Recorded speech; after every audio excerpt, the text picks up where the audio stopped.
Okay, guys, I got an idea. So, this is just a little fun thing that you can do, especially with your littles. Remember, I told you during some of our first lessons that sometimes, and this is going to sound sacrilegious to some people, but sometimes I will go to Goodwill stores and I will find old textbooks or workbooks. I will be able to pick them up for 29, 39, 49 cents a piece.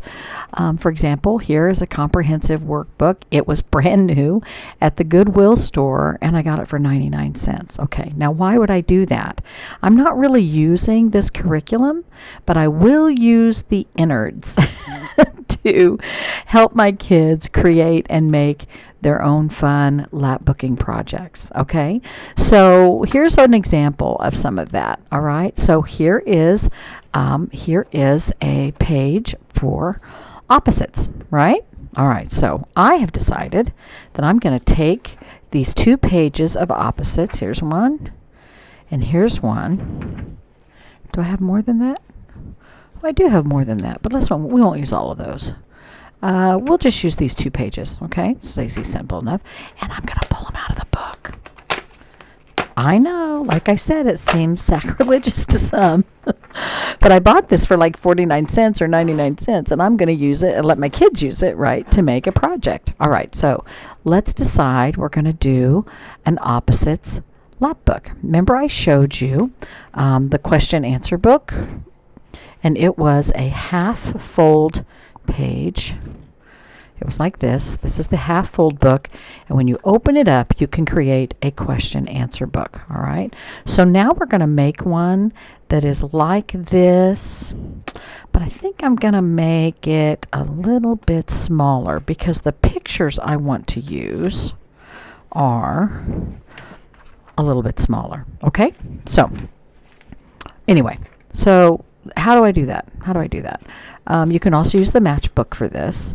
The important part is whatever it is that you're teaching, that's how many folds that you want to have. So for example, I'm teaching in and out. That will be a book with 2 places or 2 folds, like my matchbook. Maybe I want to do the 4 seasons. I will create a minute book with 4 flaps or 4 folds. Okay, so just keep that in mind. If you're teaching all the months of the year, you want to utilize a mini book that teaches or has 12 spaces or 12 flaps. All right, 12 folds. All right, so all right, so so here's what I'm going to do. I've decided that I'm going to take let's see, how do I want to do this today? I think what I'm going to do is I'm going to create 4 spaces. So I'm going to take this, this is just a half sheet of cardstock. I'm going to fold it in half, what they call hamburger folded. Make sure that that is a very sharp fold, because that's my line, right? That's my sharp line that I'm going to follow. I'm going to fold this in. All right, and then I'm going to fold this in. So I'm making a shutter fold into the center using just an 8.5 or about 4 1/4 by 11 sheet. Okay, now what do I want to do with this? Well, I want to make sure these are even, and I've got littles. Littles are not going to be able to measure and make sure they're even, but they can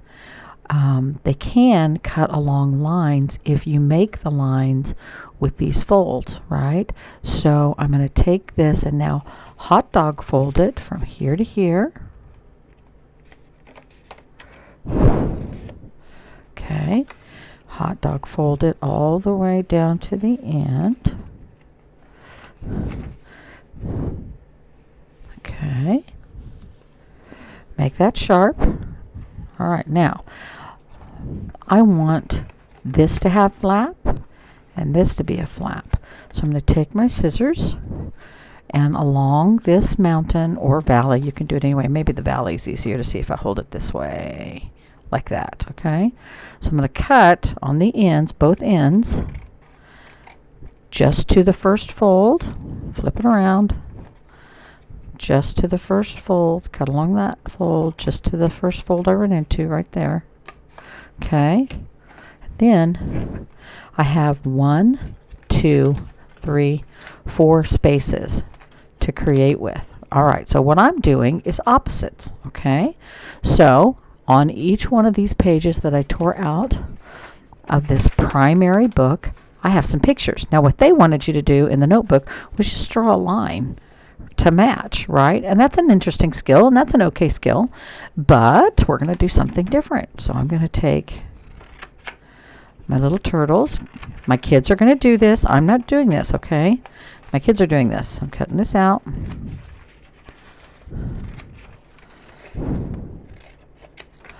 All right. I'm going to glue them, and of course I don't have any glue. I had a glue. When I went to check it, it was dried out. Imagine that. How does that happen?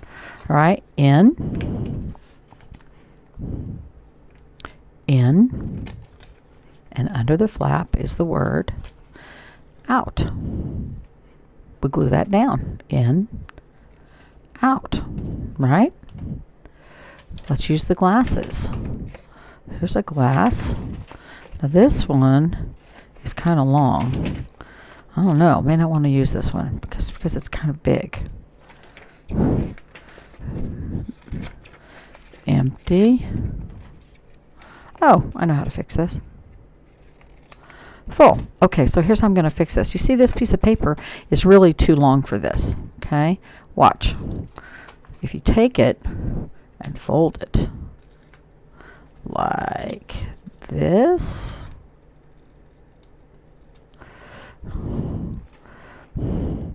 Okay, I can still have a full glass, or I can just cut it in half if you want to. I don't like how long that is. Let's use a shorter one. Let's use the right and left. All right. The tree's a little tall too, so I wouldn't. But if you had a larger mini book, if this was larger, if I was using a full sheet of paper, no problem.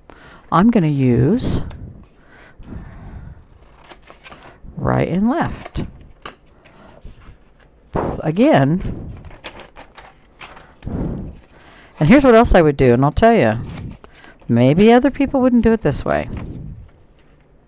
Okay? I would cut the word off.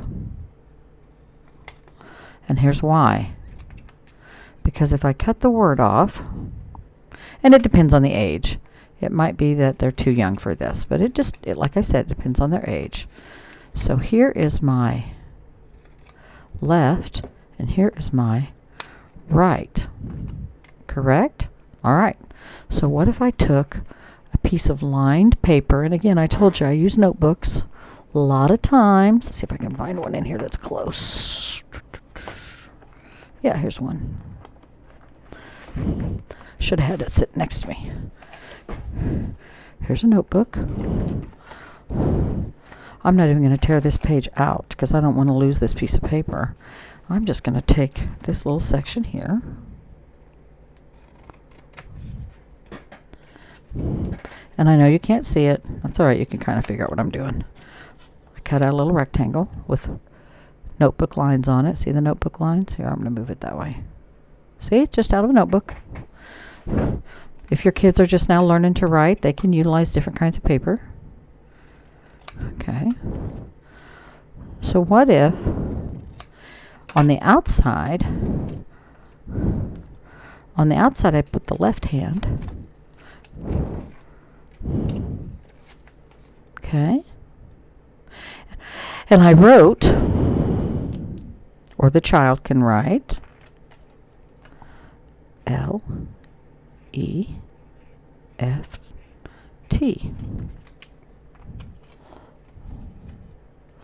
Left. Okay, there's left. And on the inside, I glue this down. But by the way, my glue stick is completely dried up, so.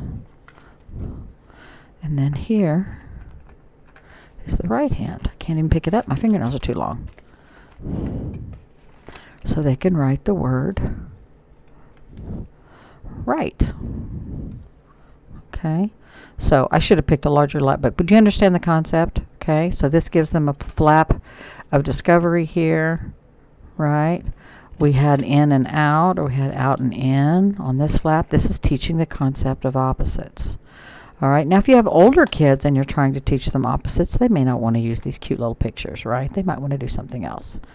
Okay, but I like to have them write their own words because I want them to practice their handwriting, right? And then, correct, not right, right? But also, in many cases, I would want them to draw these pictures. It kind of depends on the age of your kids, correct? So with littles, I want them doing a little schoolwork to learn opposites, while maybe some of my bigger kids are doing the same schoolwork, but they're drawing their own pictures, or maybe they're coming up with opposites that are a little more difficult, you know, justice and injustice, all right, or something like that. Okay, so that was just a little bit of an idea of a simple little project you can do with one of the minute book ideas. Okay, good. You know I love you. See you on the next one.